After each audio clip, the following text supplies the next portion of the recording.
ஏசைக்கு சித்னாவை தனக்கு நியமிக்கப்பட்டதை ஈசாக்கால சுதந்திரிக்க முடியல. ஏன்? இன்னைக்கு மாதிரி பத்திரம் பேப்பர்ல எழுத மாட்டாங்க. தகடுல தான் அந்த ஸ்கெட்ச் போட்டு அந்த கிணத்துக்கு அடியில் ஒரு இடம்னா கட்டாயம் ஒரு துறவு இருக்கும். அந்த பாறைகளுக்கு இடையில ஒளிச்சு வச்சிருப்பாங்க.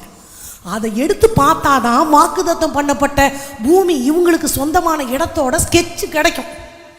இந்த மூலையில் வடக்கே கிழக்கே இவ்வளோ தூரம் இது உன்னுடைய இடம். ஆபிரகாம் பெரிய பணக்காரர். நீ நடந்து திரிகிற தூரம் அம்மட்டும் உண்ணுது. அப்போ எல்லையே இன்னாலும் தெரியாது அவங்க அப்பாவுடைய சொத்துக்கு. இந்த தகடை எடுத்தா கண்டுபிடிச்சிடலாம். தகடை எடுத்தா தானே கண்டுபிடிப்பேன். துறவை நான் தூர்த்து போடுறேன். யார் பண்ண வேலை? அந்த தூர் வாரினா தகடு கிடைச்சிடும். தகடு கிடைச்சா அவன் எல்லைகளை அவன் கண்டுபிடிச்சிருவான். யாரும் அவனுக்கு எதிர்க்க முடியாது. நீ தூர் வாரவே கூடாது. நான் தூத்து தான் போடுவேன், சண்டை போடுவேன், வாக்குவாதம் பண்ணுவேன். ஏசேக்கிலையும் அதே, சித்துனாலையும் அதே.